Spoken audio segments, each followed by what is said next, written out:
kepemimpinan ya.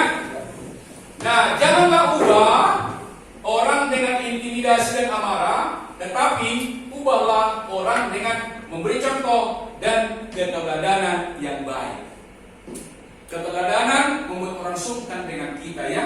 Tetap ada nanti sanksi kalau keterlaluan, tapi nomor satu kekuatan pemimpin adalah keteladanan. Jangan langsung SP1 dulu ya. Nah, apa itu kepemimpinan? Pemimpin harus tahu posisinya di mana.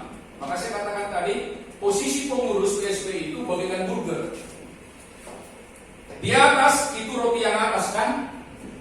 Ini kan? Ya, manajemen. Betul nggak? Kemudian karyawan adalah di bawah. Yang membuat itu burger adalah dagingnya.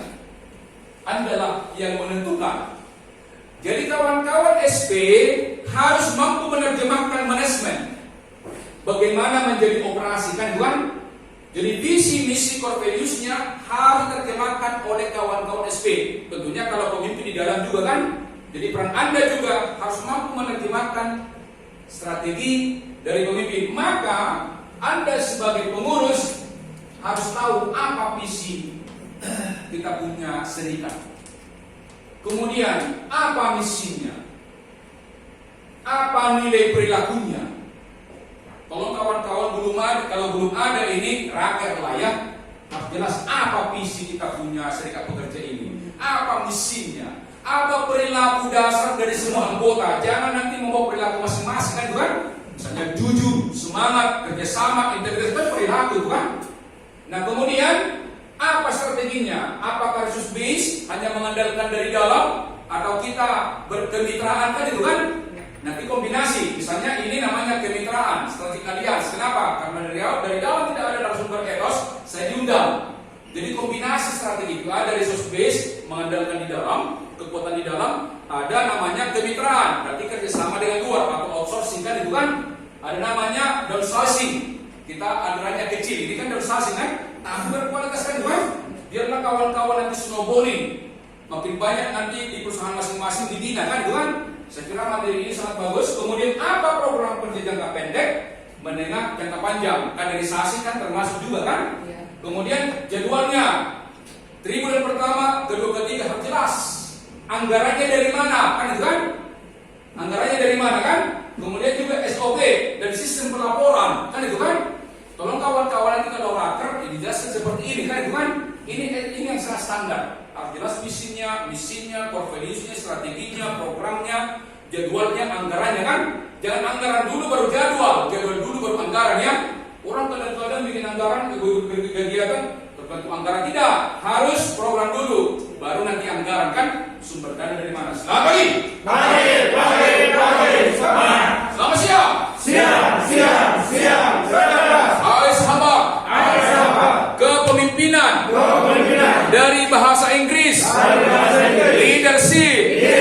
Leadership. Dibagi dua kata. Leader dan sip. Leader pemimpin. Sip bahtera. Ingatlah, dalam satu bahtera tidak boleh ada dua nahoda. Tidak boleh satu. Di rumah pun tidak boleh ada dua nahoda ya. Boleh satu.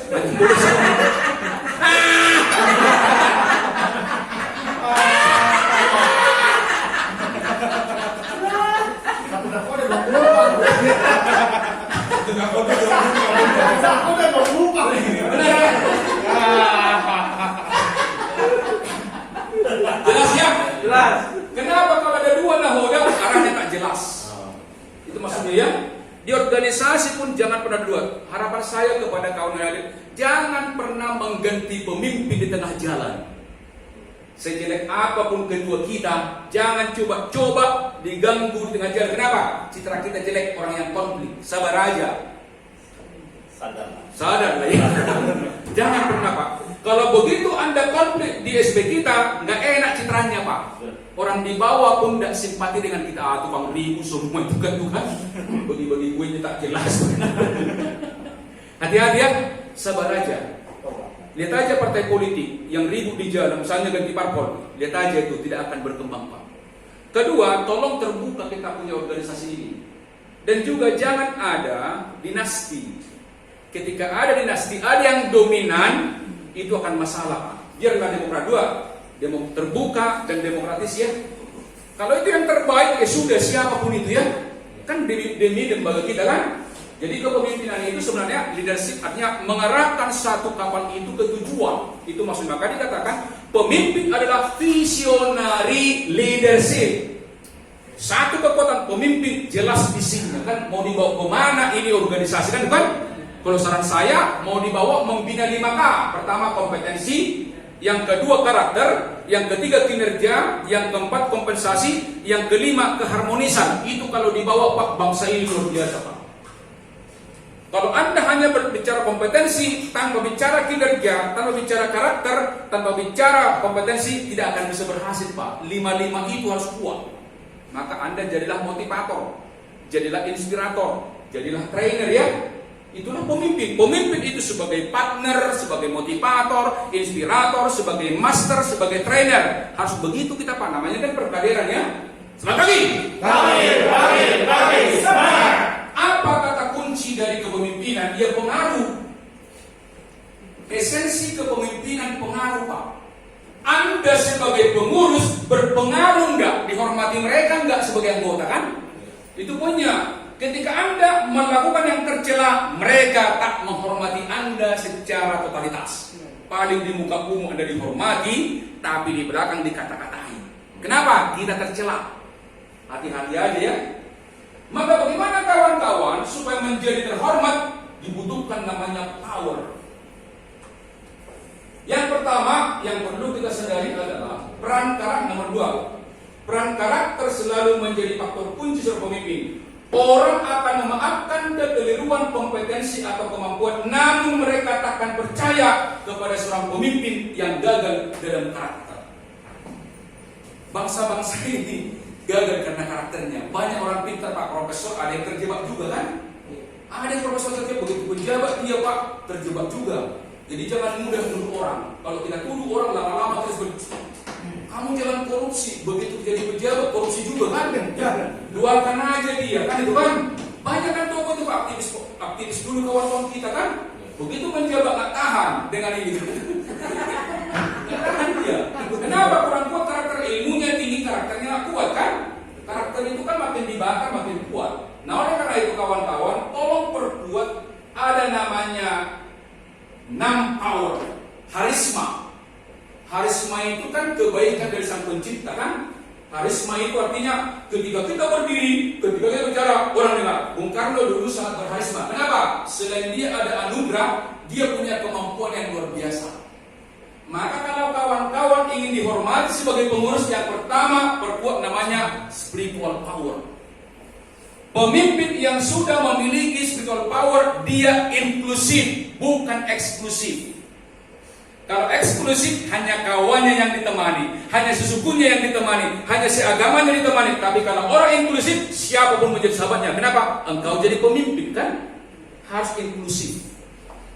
Orang inklusif itu semua sahabatnya, berpikir positif, juga optimis, dan juga kerja keras dan rela berkorban. Itu namanya spiritual power. Ada kekuatan dari atas. Aku jadi pemimpin bukan karena aku, tapi karena amanah kan, bukan? Dari mana? Anggota, tapi dari atas. Jadi yang pertama spiritual power. Sudah kuat kita ini? Perkuat ya? Jangan eksklusif, tapi inklusif. Tetap kita kuat di dalam sebagai SP, ya rokok dan tembakau, minuman makanan, tapi kita harus berkolaborasi dengan SP yang lain. Tetap kita inklusif, eksklusif di kita, tapi dalam konteks bangsa harus inklusif, itu maksudnya ya. Yang kedua adalah disebut namanya legitimate power. Kita dihormati karena kita sah SK-nya, diangkat ketika periode. Tidak mengangkat sendiri kan. Angkat tangan. Hai sahabat. Jaga legitimate power. Jangan kau angkat sendiri. Jadi pengurus. Itu tak sah. Yang pertama tadi spiritual power, yang kedua legitimate power, yang ketiga expert power. Kita harus ahli di bidang kita sebagai pemimpin. Kalau bicara marketing, kalau Anda di bidang marketing, dipanggil nama Anda. Kalau bicara motivasi, panggil saya Sutompul. Kenapa? Saya expert di bidang itu. Orang hormat dengan Anda kalau Anda ahli di bidang tertentu. Itu maksudnya. Tapi kalau kita masih pelangak-pelongok begini kan, bagaimana orang percaya dengan kita kan? Maka belajar terus. Dan yang kemudian keempat, integrity. Integritas dari kata integ, utuh antara nurani, pikiran, perkataan, perbuatan. Nurani kita kan dari kata nur, sifat ilahi. Perhatikan suara kebenaran yang ada dalam kita kan. Kita boleh berbohong dengan orang, tapi nurani kita akan memprotes, Pak. Maka orang yang bertindak buruk pasti sering tertekan batin. Bertentangan perbuatannya dengan batinnya kan, angkat tangan. Hai sahabat, kalau kamu pernah tertekan batin, pasti kamu pernah main curang. Bertentangan.